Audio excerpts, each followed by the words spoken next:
Mbele tuachie mbali timu ya taifa kandanda kwa kinadada, hawa ni Rising Stars, na tuingie kwenye mechi za ligi ya NSL hapa nchini. Kutakuwa na mechi tu nyingi sana weekend hii, kuanzia siku ya hapo kesho kwa maana ya Jumamosi sawa na siku ya Jumapili. Sasa hapa ni kuambie nani atakuwa nyumbani na nani atakuwa ugenini, na ni kwamba siku ya Jumamosi kutakuwa na mitanange mingapi? Mitanange minne, na ni kwamba mechi ya Gucha Stars dhidi ya Kabati Youth itakuwa ni mechi ambayo itasakatwa kule Gusii katika kaunti ya Kisii kuanzia saa ngapi? Saa 9 mchana. Alafu mechi nyingine itakuwa ni Vihiga United dhidi ya timu ya Mombasa United, mechi ambayo itakuwa ni ya saa 9 katika uga ukiwa ni wa Kenyatta, kaunti ya Kisumu. Mechi nyingine itakuwa ni ya FC Talanta dhidi ya Equity, mechi ambayo itapigwa ugani Ruaraka hapa Nairobi kuanzia majira ya saa 9. Lakini mechi ya mapema siku ya Jumamosi katika hii ligi ya NSL itakuwa ni mechi ya Kibera Black Stars dhidi ya Naivas, mechi ambayo itapigwa saa 7 mchana. Alafu sasa Jumapili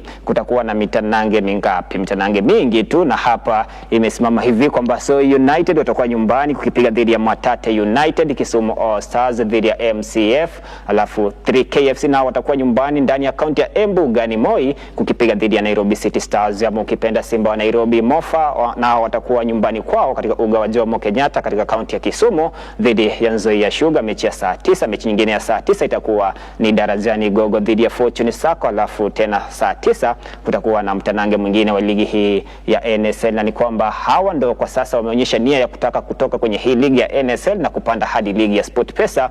Nimeandikia mate, ni mapema sana. Hii itakuwa ni raundi ya 18 ya mechi za ligi ya NSL. Migori Youth watakuwa nyumbani kukipiga dhidi ya Luanda Villa. Angalia hapa mechi ya mapema siku ya Jumamosi, timu yako umekuwa ni mwenye kuifuatilia sana, samahani, itakuwa nyumbani kukipiga dhidi ya timu gani hii? Dhidi ya timu ya, najaribu kuangalia hapa siku ya Jumamosi, dhidi ya Naivas Kibera Black Stars.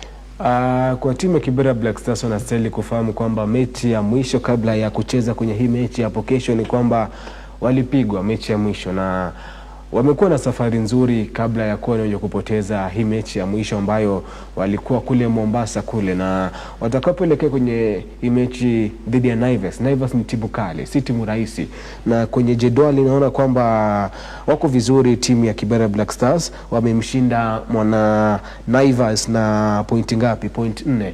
Wakipata ushindi watazidisha ile point kati yao na hawa na Naivas. Kwa hivyo wao wenyewe wanafahamu fika kwamba wapo nyumbani. Mechi ya mwisho walipoteza, wana kibarua kigumu ya kufanikisha ndoto ya kufuzu kwenye ligi kuu ya SportPesa. Kwa hivyo kama wana ile azma au matamanio ya kufuzu kwenye ligi kuu, wanastahili kushinda hii mechi ya kesho, sababu huu ni mkondo wa pili tumekwisha anza, na kikawaida ligi ya daraja la pili huwa ni ligi gumu zaidi. Usipojipanga mkondo wa pili unakuwa ni mwenye kukosa nafasi ya kufuzu kwenye ligi kuu ya SportPesa, na vile vile unakuwa kwenye nafasi ya kushuka daraja. Kwa hivyo wakiwa nyumbani, kocha Badi pale na ile technical bench nzima pale ya coach Kevin pale wanajua kwamba hii ni mechi ya kushinda, si mechi ya kupata sare na si mechi ya kupoteza, ni mechi ya kushinda ili kuwa ni wenye kuwapa ile furaha mashabiki, sababu wale mashabiki wa timu hii ya Kibera Black Stars wamewekeza sana kwenye ile timu, sababu kila msimu huwa wanatamani sana ni lini tutapata nafasi ya kusherekea, wakati ambapo pengine labda tutakuwa tunasikia tunaenda kupatana na kina Gor Mahia, kina FC.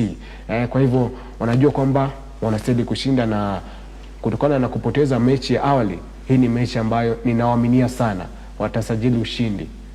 Sasa siku ya Jumapili kwa maana ya kesho kutwa kuna mitanange miwili ambayo nimeisha ichagua kama ni mitanange ambayo itakuwa ndio ya kufa mtu.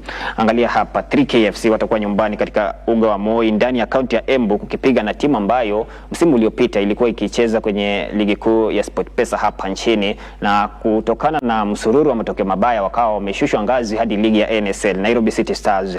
Je, wao kwa ugenini itakuwa ni lazima waende pointi 3 ama yule ambaye yuko nyumbani 3K atakuwa ni mwenye kushinda? Hii mechi nimeanza kuangalia, nikiangalia timu ya 3KFC wamepoteza mechi 2 mfululizo, na upande mwingine wa timu ya Naivas wamepoteza mechi moja kabla ya hii mechi leo. Kwa hivyo ni mechi ambayo timu zote mbili zitatamani sana kurejea kwenye ile winning ways pale, sababu mwana 3KFC yupo nyumbani, amekwisha poteza mechi mbili mfululizo, na timu ya Talanta ni timu ambayo kidogo walishuka daraja. Timu ya Nairobi City Stars. Timu ya Nairobi City Stars walishukishwa ngazi, wakaambiwa nyinyi hamstahili kucheza tena huu msimu, endeni kule chini mfanye mazoezi kisha mrejee tena. Kwa hivyo hii timu ya Nairobi City Stars wanafahamu kwamba kushuka ilikuwa rahisi na kurejea kwenye ligi kuu ni vigumu sana. Kwa hivyo wanasafiri kwenda kule 3K, kule ni kiboro kigumu upande wa kwao, na kwa maana 3K FC pia anajua kwamba anastahili kushinda. Kwa hivyo itakuwa ni mechi ngumu sana. Hii ni mechi ambayo itamuliwa tu na makosa madogo. Yule ambaye hata ruhusu makosa kufanyika atapata ushindi. Kwa hivyo hii ni mechi ambayo nahisi kwamba ni vigumu kutabiri, ni vigumu kutoa ubashiri, na atakayejipanga vizuri pale atakuwa ni mwenye kutabasamu na kupiga shangwe na kukota zote alama 3. Sasa hawa wameishaonyesha nia ya mapema kwamba msimu kesho wanataka wakuwe kwenye ligi kuu ya SportPesa. Migori Youth watakuwa nyumbani kukipiga dhidi ya Luanda Villa, mechi ya saa 9 mchana. Hii ni mechi ambayo nahisi kwamba hii timu ya Migori Youth ni kama tu Arsenal. Wanahisi kwamba huu msimu ni wao. Lakini kiuhalisia wa mambo hadi kufikia sasa, baada ya mechi za raundi ya 17, wanaongoza kwenye msimamo wa ligi ya NSL. Wanazidi kutamba kama tu jinsi ambavyo Arsenal wanatamba na kuhisi kwamba labda huu ni msimu wetu. Nahisi hii timu ya Migori Youth watampiga sana mwana Luanda Villa. Yupo nyumbani, pale nyumbani ni kama kichinjio, ni kama pale ICU ya pale Emirates Stadium. Kwa hivyo ama Stadio de Gusi. Kweli. Kwa hivyo nahisi hii mechi ya wikendi, mwana Luanda Villa ni mnyonge, hana uwezo wa kumpiga Migori Youth, atapigwa vibaya sana akijaribu labda sare. Sasa tusonge